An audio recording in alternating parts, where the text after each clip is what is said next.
Hello, it's Ian Cleverden here, producer of the Half Hour Mentor podcast series, and welcome to this short episode which provides you with a taster of some of the excellent advice and guidance given by my guests in Series 2, which focused on the creative arts. The objective of this second series was to provide emerging and mid-career musicians, writers and actors of all ages to learn from experienced mentors in the arts who have been there, done it and are still doing it. This episode will hopefully give you a flavour of the fantastic, informative and entertaining advice they offered, in the hope that you'd like to dive into the full episodes.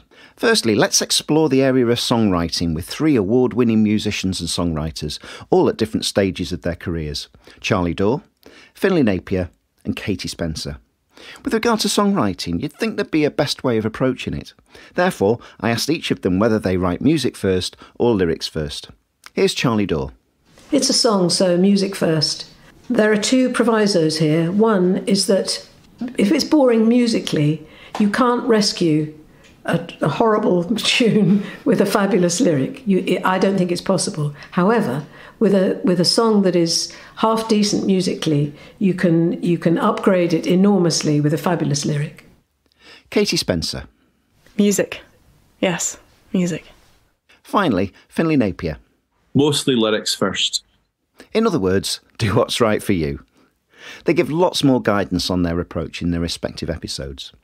If you're already a musician but stuck on which direction to take, these 3 guests share with you their individual musical career paths in their respective episodes. Here's Finlay again on searching for a mentor. I was talking to Gillian, my wife, about who could be a mentor. And she said, well, what is it you want to do? I said, well, I want to write songs for people like Eddie Vedder. And remember that time we supported that guy, Boo Hewerdine?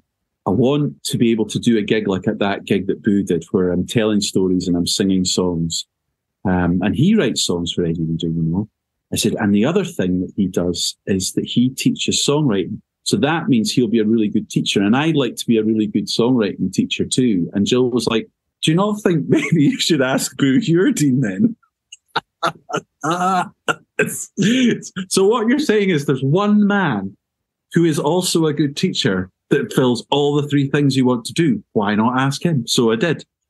Let's now turn to writing, and firstly the world of fiction.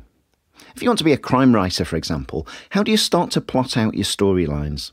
Let's hear from 2 successful writers: internationally successful author of the Harrogate and Merseyside crime series, Malcolm Hollingdrake, and million-selling crime novelist of the D.I. Ruth Hunter and Anglesey series, Simon McCleave. First up is Simon. Start with the end. I mean, I'm very good at 3-act structure, so I know when turning points have to happen.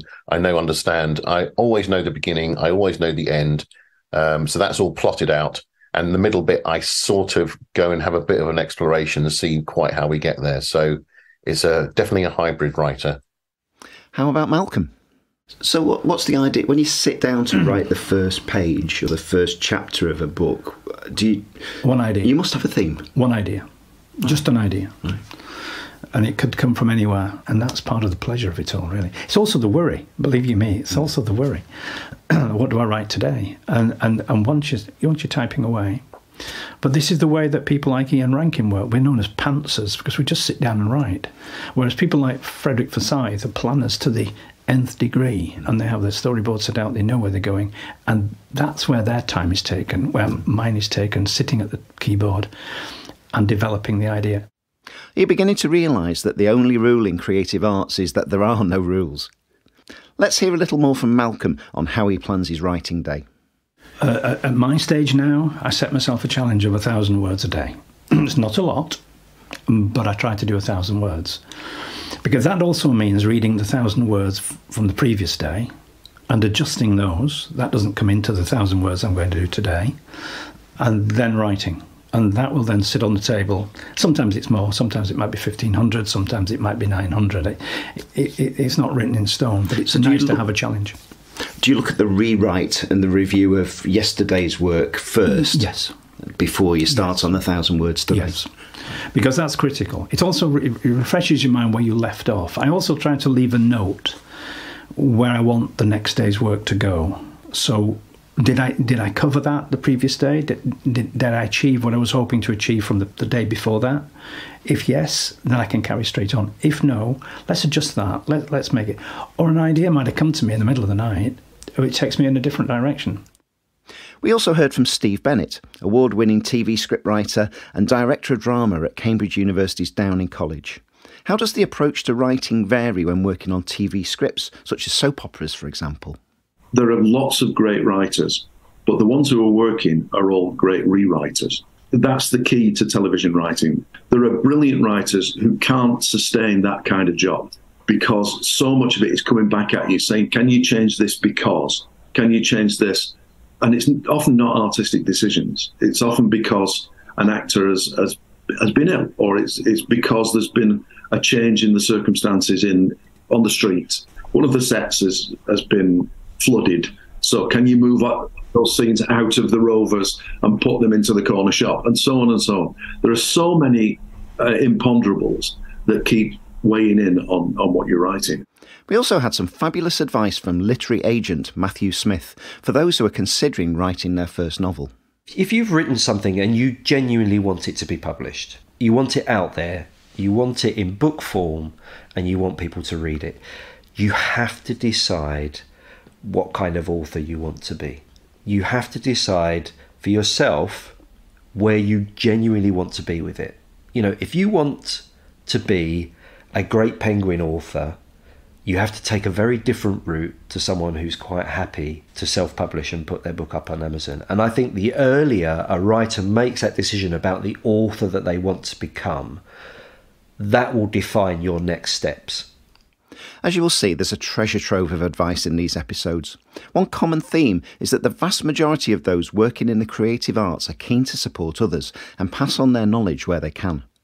However, to those aiming to forge a career in the arts, it can be often hard to find the right mentor. This podcast series aims to help bridge that gap in a very accessible way. Here's music artist and market development manager Neil Pearson on that very point. I just remember that I was very fortunate that I had kindness shown to me in joining Shrewsbury Folk Festival. Someone would help me when I didn't know what I was doing, like Bob Harris gave me a plug when he didn't need to. So I think it's kind of incumbent on me to be that person for other people when I can do it, where it makes sense. So kind of that's where I am. I'm kind of fully stuck into artist development and market development at quite a high level, but still really enjoying helping the DIYers where it makes sense. I hope this gives you a flavour of the mentoring, help and guidance on offer throughout the second series, and that it encourages you to delve into the full episodes. Do also explore the first series. Whilst the focus was mainly on business and finance, there's still some great career guidance and invaluable life lessons in there for everybody. I'm going to leave the final word to one of my guests from that first series, award-winning business mentor Helen Tonks, with some advice that will resonate with us all. Never be afraid to be yourself. Don't try and bluff or be anyone else. Just be your authentic self. There's a quote that I love: comparison is the thief of joy. And linked on from that, it's the idea of compare yourself to who you were yesterday, not to somebody else is today. So always be striving, always be looking to improve, throw yourself in the deep end, grab those opportunities, but treat yourself kindly as well. And don't measure your success by somebody else's benchmark and achievements. I hope you enjoyed delving into the back catalogue. To be notified of future episodes as they're released, please subscribe to the series wherever you get your pods. In addition, you can follow the series on social media by searching for Half Hour Mentor. You can also contact me directly via the email address in the show notes. Thanks for listening, and until next time, bye for now.